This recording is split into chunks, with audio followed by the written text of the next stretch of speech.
दोस्तों, आप सभी का स्वागत है सोशल मीडिया मैटर्स के इस डिजिटल पेरेंटिंग ओपन हाउस में। जी हाँ, यहाँ पर हम बात करते हैं आपके परिवार, बच्चे और तकनीक के बारे में। और ये जो ओपन हाउस है ये हमारा 9वां एपिसोड मान लीजिए इसको एक प्रकार का, जिसमें हम कोशिश करते हैं कि आपके बहुत सारे सवालों के जवाब दें, उन चीज़ों के ऊपर चर्चा करें जो कि बहुत ही ज़्यादा ज़रूरी है। टेक्नोलॉजी का ये समय आ चुका है, हमारे घर में इंटरनेट है, फ़ोन है, बहुत सारे खेल हैं, ऐप्स हैं और आपके बच्चे और आप नए नए तरीक़ों से इनको सीख रहे हैं। आज बात तो मैं ऑनलाइन सेफ्टी पे करना चाहता हूँ कि किस तरीके से हम लोग सुरक्षा के बारे में बात करें, किस तरीके से हम लोग अपने बच्चों को सिखाएं, नई नई तकनीक समझाएं और नई ऐप्स इंट्रोड्यूस करें। लेकिन उसके पहले कुछ ऐसे प्रश्न हैं जो कि मुझे लगता है हर माँ बाप को अपने परिवार के लिए पूछने ज़रूरी है कि हम किस तरीके का परिवार है, मैं किस तरीके की पेरेंटिंग कर रहा हूँ, मैं अपने बच्चे और बच्ची को बड़ा कर रहा हूँ इस इंटरनेट के समाज में। तो वो कौन से ऐसे सवाल हैं जिनका मुझे जवाब पहले से ही ढूंढ लेना चाहिए, क्योंकि जब हमें पता होता है कि हमारा लक्ष्य क्या है तो वहाँ पहुँचना आसान हो जाता है। तो सबसे पहला और सबसे महत्वपूर्ण सवाल मुझको ऐसा लगता है कि आप ये देखिए कि आप अपने बच्चे को इंटरनेट से कब परिचय करवाना चाहते हैं। बहुत सारे लोग अलग अलग उम्रों के बारे में सोचते हैं। मुझे ऐसा लगता है कि आपको भी ये सोच लेना चाहिए कि आपके बच्चे की वो कौन सी उम्र होनी चाहिए जब आप उनको फ़ोन से, टैब से या लैपटॉप से परिचय कराएं कि वो उसका इस्तेमाल कर पाए। बहुत लोग कहेंगे कि अरे पैदा होते ही फेसबुक की एक प्रोफाइल बना ली थी और पहले दिन से ही यूट्यूब से खेलने लगे थे और एलेक्सा का स्पीकर चला लेते थे। शायद इसके बारे में एक बार फिर से सोचना पड़े। अगर ये ऐसा हो ही चुका है तब तो समय को पलटना बहुत ही ज़्यादा मुश्किल है। लेकिन इस सवाल का जवाब कहीं 5 साल से 13 साल के बीच में आता है और हर परिवार के लिए अलग हो सकता है। आपको ये भी देखना पड़ेगा कि आपके पास कितना समय है, आप उसका कितना नियंत्रण कर पाएंगे। उसी हिसाब से आपको अपने बच्चे को भी व्हाट्सएप कॉल्स और फेसबुक के जो अलग अलग प्रोफाइल्स हैं या अलग अलग जो खेल हैं, गेम्स हैं, यूट्यूब के वीडियोज़ हैं, नेटफ्लिक्स की फिल्में हैं, इन सारी तकनीकों से आपको परिचय कराना पड़ेगा। और ये उम्र आप जितनी जल्दी सोच करके चले उतना आसान होगा। देश विदेश की रिपोर्टें पढ़ने के बाद, बहुत सारे विशेषज्ञों से बात करने के बाद जो उम्र हमें ठीक लगी कि इससे ज़्यादा की उम्र के बच्चों को ही इंटरनेट या डिवाइसेस से परिचय कराना चाहिए, उनका समय इस पे ज़्यादा होना चाहिए, वो 5 साल थी। उससे जो छोटे बच्चे हैं उनको आप जब तक हो सके phone, tab, laptop, TV screen से भी मैं कहूँगा दूर रखें, क्योंकि उनकी जो विकसितता है, जो वो उनकी सोचने का तरीका है, उनकी जो क्रिएटिविटी है, वो ऑफलाइन ज़्यादा अच्छे, ज़्यादा बेहतर तरीके से बढ़ती है। बल्कि उनके रिश्ते, वो आपसे कैसे बात करेंगे, बाकी लोगों के साथ कैसे समय बिताएंगे, भाषा का कैसे इस्तेमाल करेंगे, अपने हाव भाव का कैसे इस्तेमाल करेंगे, इसमें वो जितना ज़्यादा समय आपके साथ बिताएं, अपने दोस्तों के साथ बिताएं, वो उनकी डेवलपमेंट के लिए बहुत ज़्यादा अच्छा होता है। एक दूसरा सवाल है सोशल मीडिया को लेकर के, सोशल मीडिया प्रोफाइल्स को लेकर के कि वो कौन सी उम्र है। बार बार वही सवाल आता रहता है। बहुत सारे माँ बाप हमसे सवाल पूछते हैं कि मेरे बच्चे ने तो 7 साल की उम्र में ही प्रोफाइल बना ली, मैं क्या करूं, उसके सारे दोस्त ऑनलाइन हैं, हम क्या करें, सबके पास एक फ़ोन है, तो क्या अपने बच्चे को ये सवाल दें कि ना दें। देखिए, Facebook, social media, Twitter, Instagram, इन सब ने बहुत सोच समझ करके कुछ नियम बनाए हैं जिनके अंतर्गत आपका बच्चा कम से कम 13 साल का होना चाहिए, उसके बाद ही उनकी प्रोफाइल बननी चाहिए। तो मैं आपसे भी यही विनती करूंगा कि अगर आपके बच्चे ने ये प्रोफाइल बना ली है, कोई बात नहीं, बहुत बार ऐसी चीज़ें बच्चे कर लेते हैं जो कि उनकी उम्र के नहीं हैं। तो आप क्या कर सकते हैं, या तो उस पर नियंत्रण लाइए, उनके साथ समय व्यतीत करिए कि आप और वो साथ में ही इंटरनेट पर हैं, या फिर जैसे कि माँ बाप को बहुत बार कहना पड़ता है, आप उनकी प्रोफाइल बंद भी करवा सकते हैं। जी हाँ, ऐसा बच्चों को ना कहना 2020 में भी उतना ही ज़रूरी है जितना कि आज से 100 साल पहले था। वो बच्चे हैं। ये मत समझिएगा कि इंटरनेट आ जाने से, अगर वो 3 बटन दबाने से अपना फ़ोन खोल सकते हैं या लाइक का बटन दबा सकते हैं तो वो बड़े समझदार हो गए हैं।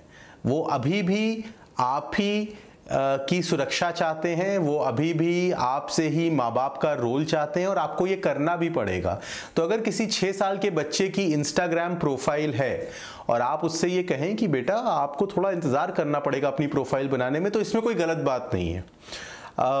दूसरी जगह पर अगर उनकी इंस्टाग्राम की प्रोफाइल है या किसी और सोशल मीडिया प्लेटफॉर्म की प्रोफाइल है, तब मैं सबसे ये कहूँगा कि आप पता करिए कि उनके कौन कौन से दोस्त हैं और वो उनसे क्या क्या बातें कर रहे हैं, क्योंकि ये सोशल मीडिया प्लेटफॉर्म्स जो हैं ज़्यादातर 13 साल से ऊपर के लोगों के लिए ही बनाए गए हैं, और इस पे ज़्यादातर यूज़र्स जो हैं वो 18 से ऊपर हैं।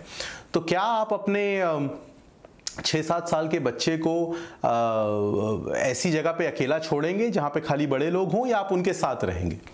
तो ये भी एक ज़रूरी सवाल है। और तीसरा जो कि है कि कितने घंटे, अगर फ़र्क नहीं पड़ता आप हों या आपके बच्चे हों, कितने घंटे आप सोशल मीडिया पे बिता रहे हैं, ये भी बहुत ज़रूरी है। क्या दिन के 4 से ज़्यादा घंटे सोशल मीडिया इंटरनेट पे जाते हैं, या फिर ये एक नियमित रूप से किया जाता है जहां दिन में आपने अपनी पोस्ट देख ली, फिर शाम को देख ली, या आप अपनी ज़िंदगी ही इंटरनेट पे जी रहे हैं। लॉकडाउन का वक्त है, इसलिए ये सवाल भी खुद से पूछना और अपने बच्चों से पूछना बहुत ज़्यादा ज़रूरी है। तो अपना ऑनलाइन सेफ्टी की ये जो डिजिटल पेरेंटिंग ओपन हाउस था, इसको शुरू करने के पहले मुझे लग रहा था कि इन सवालों पे भी अगर बातचीत हो जाए तो बड़ा अच्छा रहेगा। और मैं जानना चाहूँगा, क्या आपको भी लगा कि ये सवाल ज़रूरी थे, और क्या आपने अपने बच्चों से इसके बारे में बातचीत की? अगर बातचीत की तो उसका क्या निर्णय निकला, क्या परिणाम निकला, किस तरीके से इस बात को आपने शुरू किया, ये जानना हमारे लिए भी बड़ा अच्छा रहेगा, क्योंकि अंत में आपसे भी हमें बहुत कुछ सीखना है, और ख़ास करके बच्चों से सीखना है कि उनसे कैसे टेक्नोलॉजी के बारे में बातचीत की जाए। ऑनलाइन सेफ्टी इंटरनेट की इस दुनिया में और असली की दुनिया में सबसे ज़्यादा ज़रूरी चीज़ होती है सुरक्षा, और उस पर ज़्यादातर हम लोग बात नहीं करते, क्योंकि जब तक कुछ गलत नहीं होता, घर में चोरी नहीं होती, तब तक ताले नहीं लगाए जाते। जब तक कि कोई एक्सीडेंट नहीं होता, हम सीट बेल्ट पहनना नहीं भूलते। तो इंटरनेट की दुनिया अलग क्यों हो?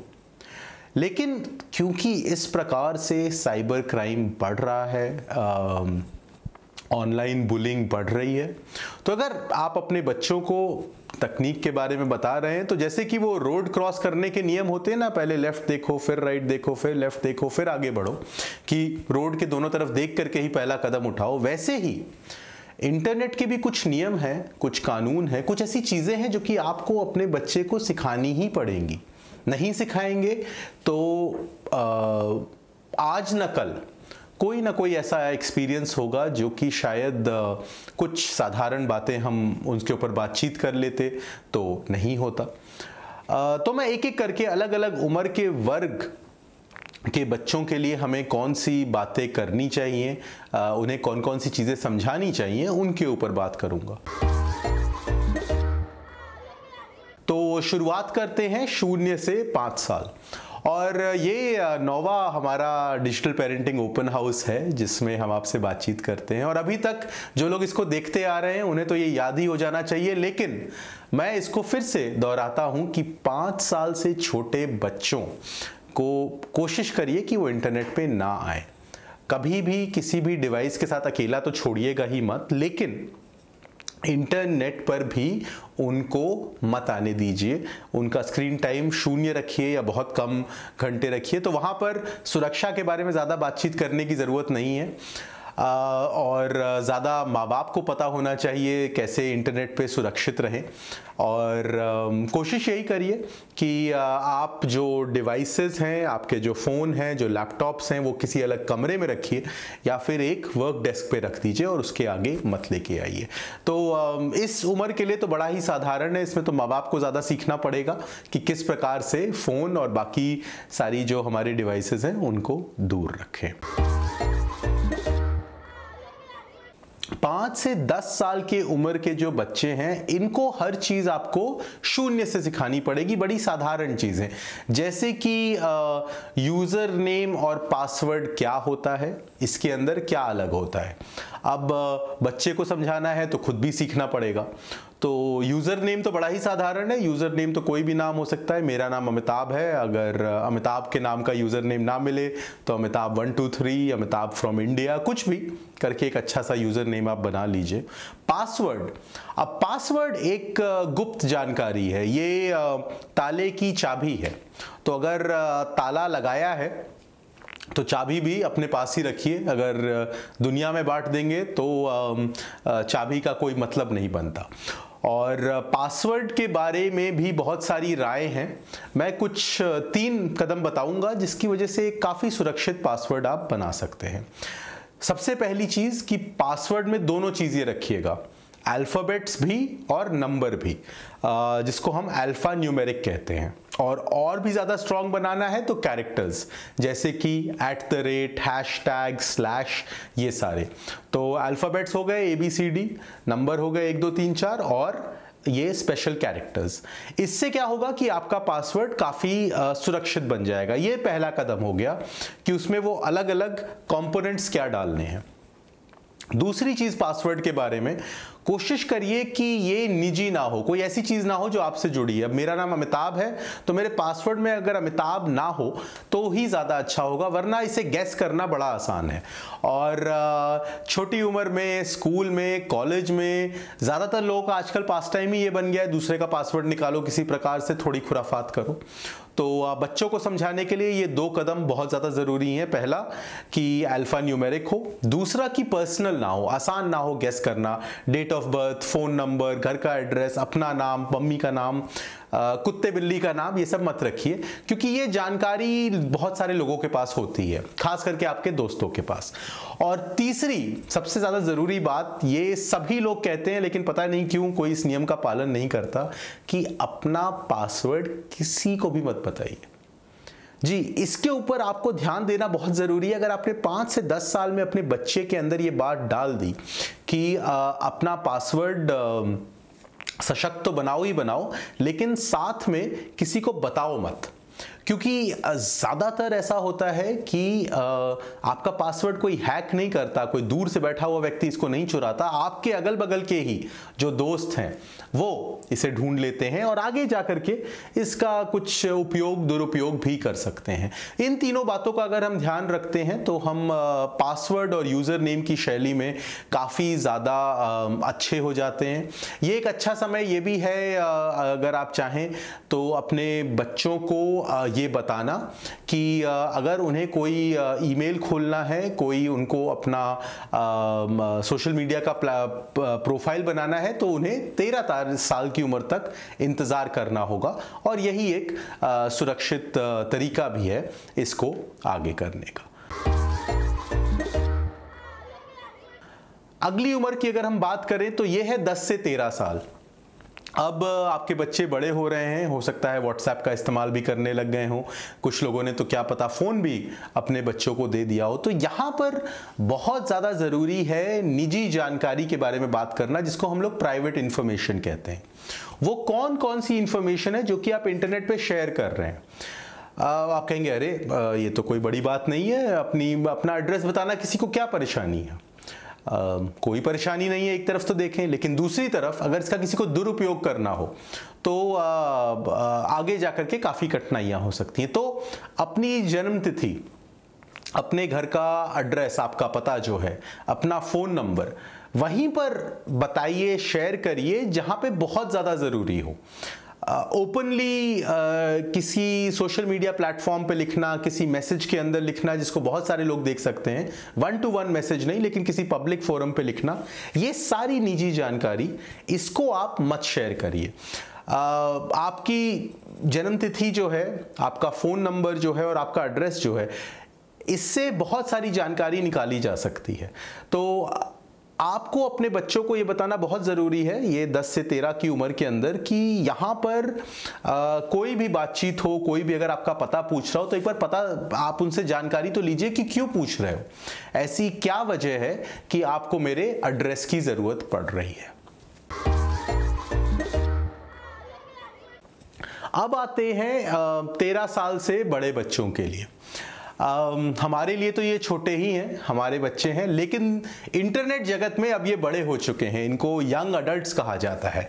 तो इनसे बातचीत करने की ये ज़रूरत है कि अब ये अपने दोस्त बनाएंगे और इनको बनाने भी चाहिए। लेकिन जैसे कि आपने ऑफलाइन ज़िंदगी में उनसे पूछते रहे, बात करते रहे कि किससे दोस्ती कर रहे हो, कौन तुम्हारे मित्र हैं, किस चीज़ों के बारे में बात कर रहे हो, वैसे ही 13 साल के बच्चे और उनसे बड़े बच्चों से ये बातचीत करना बहुत ज़रूरी है। इसकी वजह ये भी है कि बहुत बार उस स्क्रीन के उस तरफ कौन बैठा है ये पता लगाना बड़ा मुश्किल होता है। उसकी उम्र क्या है, उसका जेंडर क्या है, वो किस देश से है, कोई भी एक झूठी प्रोफाइल बना सकता है। तो सच्चाई की इस बात पर, क्या तुम अपने ऑनलाइन दोस्तों को ऑफलाइन वर्ल्ड में भी जानते हो? क्या तुमने उनसे किस किस विषय के बारे में बात की है? जैसे कि हम लोगों ने पिछले डिजिटल पेरेंटिंग ओपन हाउसेस में बात की कि जो साइबर बुलिंग की परेशानी है, या जो ग्रूमिंग की कठिनाई है, या निजी फोटोज़ ऑनलाइन भेजने की जो प्रॉब्लम्स हो सकती हैं, वो सब इसी उम्र के साथ शुरू होती हैं। तो आपको अपने बच्चे को ये बताना बहुत ज़रूरी है कि जब वो ऑनलाइन जाएं तब वो वही नियम और वैसे ही बातचीत करें जैसे कि वो ऑफलाइन करते हैं, और बहुत जल्दी दोस्ती ना करें, और उन लोगों से दोस्ती ना करें जिनको वो जानते नहीं हैं। थोड़ा समय लें। अगर कुछ अलग सा लग रहा है, हट के लग रहा है, क्या कोई बॉलीवुड का एक्टर या एक्ट्रेस या हॉलीवुड का एक्टर या एक्ट्रेस उनके दोस्त तो नहीं बन गए हैं, क्योंकि ज़्यादातर ऐसा होगा नहीं। और ये सच्चाई आपको शुरुआत में बताना ज़रूरी है ताकि आगे चल करके वो किसी बड़ी कठिनाई में ना पड़े। अब अगर ये सब होने के बावजूद भी कुछ गलत हो जाता है, उसके लिए फिर सोशल मीडिया मैटर्स जैसी अलग अलग संस्थाएं हैं जो कि ऑनलाइन सेफ्टी का काम कर रहे हैं, काउंसलिंग का काम कर रहे हैं। तो अगर कोई कठिनाई होती है तब मैं आपसे कहूँगा कि हमें एक मैसेज लिखिए, ईमेल भेज सकते हैं, हमारी वेबसाइट पे आ सकते हैं और हमसे इसके बारे में बातचीत कर सकते हैं। हमारी कोशिश यही रहती है कि हम आपको सबसे अच्छी जानकारी दें, और ये पूरी सुविधा निःशुल्क आपको प्राप्त कराई जाती है। दोस्तों, डिजिटल पेरेंटिंग का जो उद्देश्य है वो ये है कि किस तरीके से माँ बाप अपने बच्चों के साथ तकनीक का अच्छे से इस्तेमाल कर सकें, उसका उपयोग कर सकें और उससे उपयोग ना हो। तो सबसे ज़्यादा ज़रूरी चीज़ है कि हम आपके सवालों का जवाब दें, और पहला सवाल आता है जम्मू से। तो एक बार ये सवाल सुन लेते हैं। हमारे बच्चे आजकल ऑनलाइन क्लासेस अटेंड कर रहे हैं, जिससे वो 1 बजे तक फ्री हो जाते हैं। उसके बाद लंच, और लंच के बाद थोड़ा खेल कूद वगैरह आगे पीछे कुछ करके, तो उनके पास बहुत सारा फ्री टाइम रहता है जिसमें वो होमवर्क भी थोड़ा कर लेते हैं। तो उसके बाद बड़ा फ्री टाइम में वो टीवी के सामने बैठ जाते हैं, जो कि अच्छा नहीं है फॉर आइज एंड ऑल। लेकिन हम भी उसमें कुछ कर नहीं पाते हैं। हम लोग भी आजकल वर्क फ्रॉम होम के उसमें लगे हुए हैं, और काम बहुत रहता है, तो हम उन्हें रोक नहीं पाते हैं। ऐसे में क्या किया जाए, कैसे उनको रोका जाए? धन्यवाद, आपने हमारा प्रोग्राम देखा और इस डिजिटल पेरेंटिंग ओपन हाउस में अपना प्रश्न भेजा। तो बहुत ही ज़रूरी बात है कि स्कूल की क्लासेस ख़त्म हो जाती हैं, फिर टीवी, हमेशा स्क्रीन से जुड़े रहते हैं बच्चे, तो क्या करें? इसमें हमारा जो उपाय सबसे अच्छा चला है वो है ऑफलाइन दुनिया की वो मनोरंजक बातें, जैसे कि बोर्ड गेम्स। बहुत ही सारे इंटरेस्टिंग गेम्स हैं, भले ही वो चेस हो, मोनोपोली हो या कैरम हो, जिसके अंदर बच्चे खेल सकते हैं। अभी कोरोना का लॉकडाउन चल रहा है तो बाहर जाकर के उतनी चीज़ें नहीं कर पाते, लेकिन घर के अंदर पेंटिंग, सिंगिंग, डांसिंग या कोई इंस्ट्रूमेंट सीखना, ये सारी चीज़ें जो हैं उनका काफ़ी समय भी लेती हैं और उनकी क्रिएटिविटी भी बढ़ाती हैं।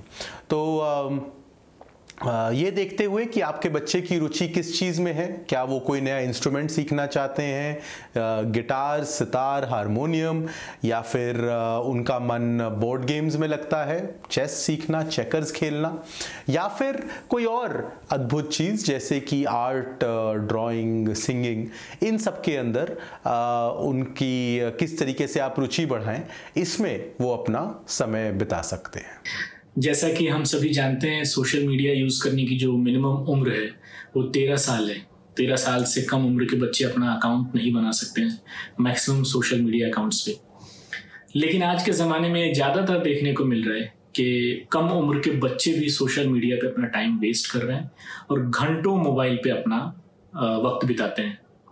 ऐसे में मुझे ये जानकारी चाहिए कि इन ऐसे बच्चों को हम कैसे समझाएं, उनको कैसे बताएं कि आपको सोशल मीडिया यूज़ करने की और मोबाइल पे इतना ज़्यादा टाइम बिताने की अभी सही उम्र नहीं है।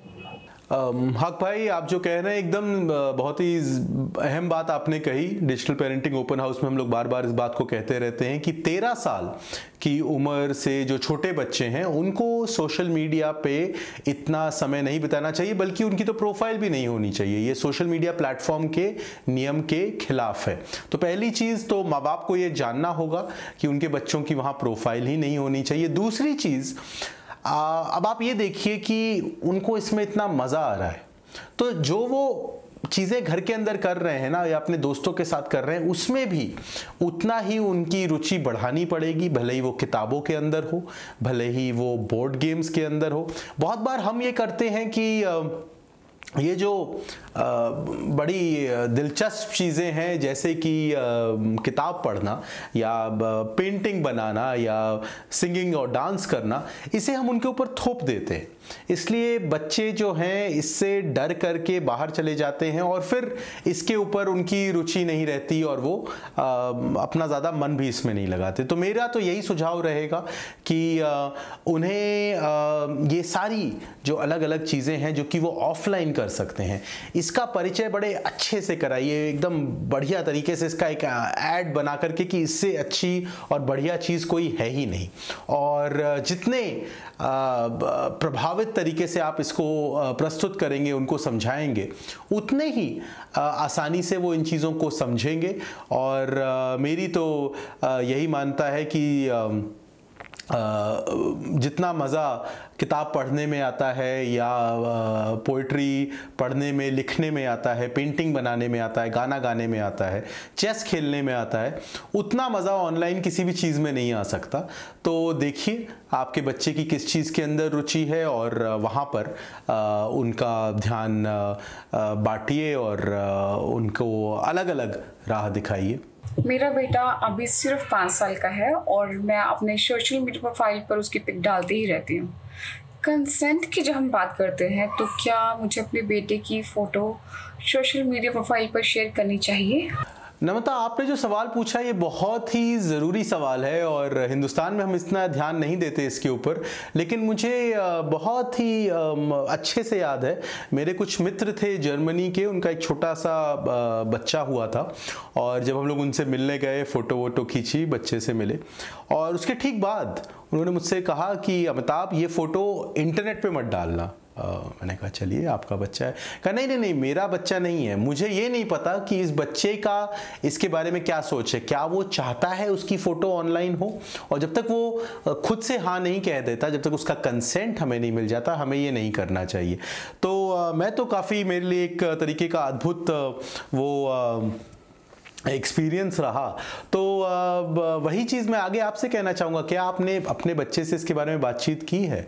क्या आपने उनको बताया है कि मैं आपकी फ़ोटो खींच करके इंटरनेट पे डाल रही हूँ और सारे परिवार वाले या परिवार के बाहर वाले लोग भी, ये आपके प्राइवेसी सेटिंग पे डिपेंड करता है कौन लोग इसको देख रहे हैं, इसको देखेंगे। तो पहली बात तो ये है कंसेंट की। दूसरी बात ये है कि कौन कौन लोग इस फोटोज़ को देख रहे हैं, ये मैं जानना चाहूँगा। तो आपकी प्राइवेसी सेटिंग भी बहुत ज़रूरी है। अगर नाना नानी, दादा दादी, परिवार वाले देख रहे हैं तब तो ठीक है, लेकिन क्या पूरी दुनिया भर को आप अपने बच्चे की फ़ोटो दिखाना चाहती हैं? ये एक निर्णय है जो हर परिवार को लेना पड़ता है। अगर ऑनलाइन सेफ्टी के नज़रिए से देखें, जिसके बारे में डिजिटल पेरेंटिंग ओपन हाउस था, तो मुझे लगता है कि आगे जाकर के कुछ कठिनाइयाँ भी हो सकती हैं। जो निजी जानकारी की मैं बात कर रहा था कि अपने बच्चे की फ़ोटो आप सारी दुनिया को क्यों दिखा रहे हैं। बहुत सारे लोग जो इन फ़ोटो को देख रहे हैं वो शायद ऐसे लोग नहीं हैं जो आप चाहेंगी कि आपके बच्चे के परिचय में आए। तो अपनी प्राइवेसी सेटिंग्स को स्ट्रॉन्ग कर लीजिए और अपने बच्चे से तो एक बार इसके बारे में बात करिए, देखिए वो क्या कहते हैं। हो सकता है उनको बड़ा अच्छा लगे कि उनकी फ़ोटो सब लोग देख रहे हैं या कम से कम परिवार वाले देख रहे हैं। तो प्राइवेसी सेटिंग पे बात आकर के रुकती है, और दूसरा आपके बच्चे के मन मर्जी पर।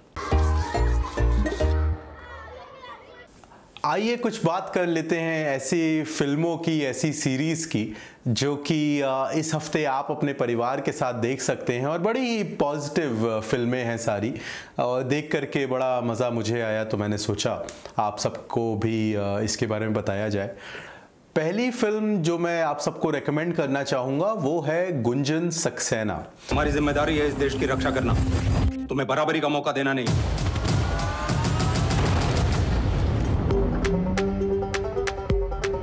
मुझे पायलट बनना है। लड़कियां पायलट नहीं बनती। देखो, प्लेन लड़का उड़ाए या लड़की, दोनों को पायलट ही बोलते हैं। देखो जी, बचपना छोड़ दे, ठीक है? तू पहले पढ़ाई पे ध्यान दे, फिर देखेंगे बात। दादा, आपने आर्मी ज्वाइन किया ना, सिर्फ मैं पायलट नहीं बन सकती। इस फिल्म की बड़ी चर्चा हुई है, मैंने भी अपने परिवार के साथ देखी और बड़ी ही खूबसूरत पिक्चर है।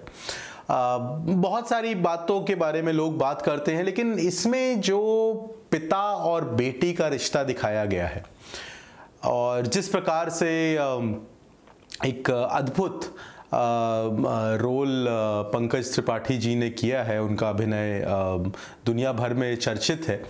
तो मैं काफ़ी खुश हुआ इसको देख करके कि 2020 में इतने साधारण तरीके से एक महिला की कहानी भारतीय एयरफोर्स में और उसके साथ जुड़ी हुई सारी कठिनाइयाँ जिनको अभिनेत्री ने बड़े अच्छे से निभाया है।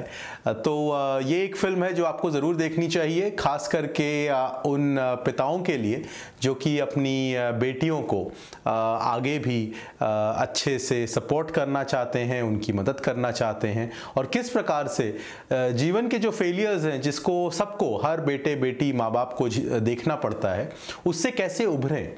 तो गुंजन सक्सेना इसकी एक बड़ी अच्छी कहानी है, बड़ी ही मनोरंजक पिक्चर थी, तो मैं इसको रेकमेंड करूंगा। बोले तो कान खोल के सुन। बड़ा भाई अकरम, बड़ा दिमाग इंसाइक्लोपीडिया, शेर दिल शाओलिन, गरीब भाई सेकंड हैंड अफलातून। नहीं यार, टेनिस क्लास है। साइलेंसर, काली जुबान पनौती, नया भाई फटका और जांबाज जांगिया जांगिया। दूसरी पिक्चर है चिल्लर पार्टी।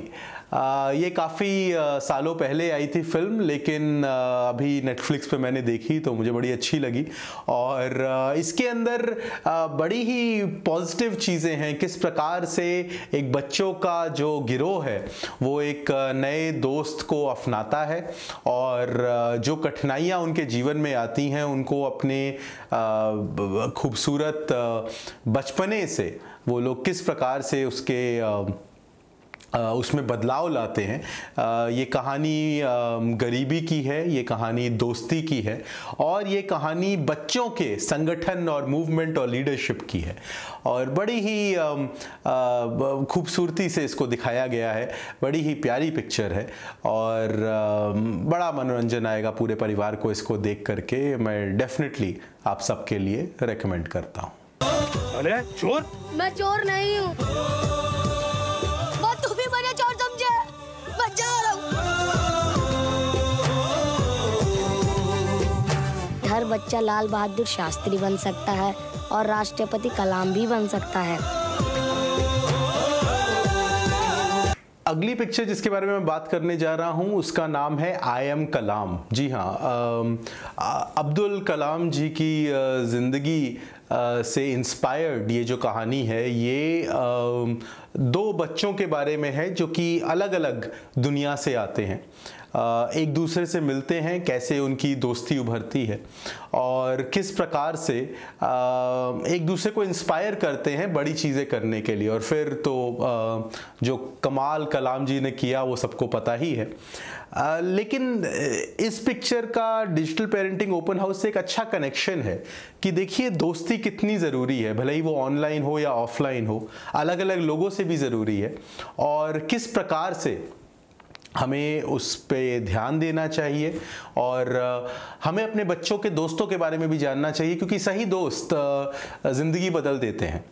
मेरी खुद की ज़िंदगी के ऐसे बड़े उदाहरण हैं और मुझे पूरा यकीन है कि आप सब माँ बाप जो ये डिजिटल पेरेंटिंग ओपन हाउस देख रहे हैं, आपकी ज़िंदगी में भी वो दोस्त होंगे जिन्होंने आपकी ज़िंदगी की राह ही बदल दी होगी। तो एक बड़ा ही अच्छा तरीका भी है वो जो ऑनलाइन सेफ्टी की मैंने बातें की थी कि कौन आपके दोस्त हैं, किनसे आप बातचीत कर रहे हैं, ये पिक्चर एक तरीके से उसका एक अच्छा स्टार्टिंग पॉइंट है। You will discover Somebody's gonna teach her a lesson. Deep inside herself, you should believe in whatever power you think you have inside of you. A secret weapon It's with the powers. to even the odds. No more Miss Nice Girl. Hey, dip face, have a carrot. Nah, you eat it. Matilda भी एक picture थी जो कई साल पहले आई थी और school के बच्चों के लिए ये खास करके ज़रूरी है क्योंकि इसमें एक प्रिंसिपल उनको परेशान करता है और मटिल्डा के अंदर ये जादुई शक्तियां आ जाती हैं जिससे वो अपने सारे बुलीज के साथ एक तरीके से स्टैंड अप कर पाती हैं, एक स्टैंड ले पाती हैं। ये पिक्चर मनोरंजक है, एक छोटी लड़की की कहानी है और साथ ही साथ बुलिंग और साइबर बुलिंग के बारे में एक तरीके से एक अच्छा तरीका है एक कॉन्वर्सेशन शुरू करने का। बहुत सारे बच्चे स्कूल में जाते हैं और कभी टीचरों के द्वारा या दूसरे स्टूडेंट्स के द्वारा बुली होते हैं या परेशान होते हैं और कभी कभी अपने माँ बाप से भी ये बात नहीं कह पाते।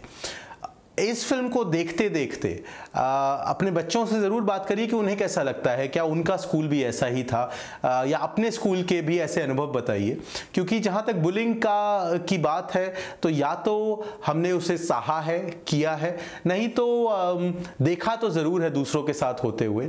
तो बहुत ज़्यादा ज़रूरी है इस टॉपिक को देखा जाए। फिल्म में मनोरंजन भी है, एक सीख भी है और मुझे लगता है कि आपको और आपके बच्चों को ये फिल्म बड़ी अच्छी लगेगी।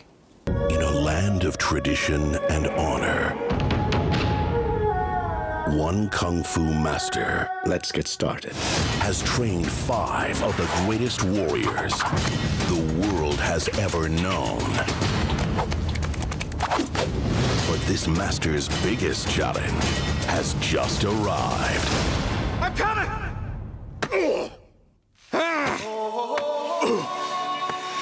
Stairs. मेरी जो आखिरी पिक्चर है ये वो अद्भुत कॉमेडी है जिसमें उम्र का कोई तकाजा नहीं, दादी से लेके बच्चे तक जो भी देखे उसे बड़ा मज़ा आता है। इस पिक्चर का नाम है कुंग फू पांडा और इसके बड़े सारे सीरीज़ बन के आए हैं, बड़े सारे वर्जन्स बन के आए हैं। तो इसे मैं रेकमेंड करूँगा पूरे परिवार के लिए और बड़ी ही प्यारी कहानी है एक पांडा की जिसे कुंफू सीखना पड़ता है, कराटे सीखना पड़ता है, अलग अलग हर्डल्स के ऊपर आकर के, और किस प्रकार से वो एक शहर को बचा पाता है, उसकी ये कहानी है। बहुत ही प्यारी कहानी है। इसमें भी बड़ी सारी सीख है, लेकिन सीख को छोड़ करके अगर हम खाली मनोरंजन के लिए देखें तो सही में एक अद्भुत कार्टून है जिसको देख करके बहुत मज़ा आता है, बड़ा रिलैक्सिंग है। और मुझे लगता है लॉकडाउन के वक्त ऐसी प्यारी पिक्चरें आपके परिवार के लिए बहुत ज़रूरी होगी। और डिजिटल पेरेंटिंग ओपन हाउस की तरफ से अगर मैं कुछ कहूँगा तो इसके अंदर एक बड़ी ज़रूरी चीज़ है कि किस तरीके से परीक्षा में जब आप फेल करते हैं तब आप क्या करते हैं, वो बहुत ज़रूरी है। परीक्षा में पास होते हैं, अच्छे नंबर आते हैं तो आप आगे जाते हैं, लेकिन जब आपके बुरे नंबर आते हैं, लेट्स से 0 नंबर आते हैं, तब माँ बाप क्या करते हैं। तो एक तरफ मनोरंजन है और एक तरफ एक छुपा हुआ सा एक मैसेज भी है जिसको देख करके मुझे लगता है कि आप और आपके परिवार और आपके बच्चों को बहुत मज़ा आएगा। तो दोस्तों, ये था इस बार का डिजिटल पेरेंटिंग ओपन हाउस। मेरा नाम है अमिताभ और आपके सारे प्रश्नों का मैं स्वागत करता हूं। आगे चल के भी वो कौन कौन से टॉपिक हैं जिसके ऊपर हमें बात करनी चाहिए, हमें ज़रूर बताइए और हम पूरी कोशिश करेंगे कि अपने डिजिटल पेरेंटिंग ओपन हाउस में आपके सारे सवालों के जवाब दें। और आगे चल के भी इसी प्रकार से हम आपके बच्चे तकनीक का किस प्रकार से उपयोग करें और कैसे उससे उपयोग ना हो, इसके ऊपर हम आगे भी ऐसी कार्यशाला करते रहेंगे। जल्दी मिलते हैं।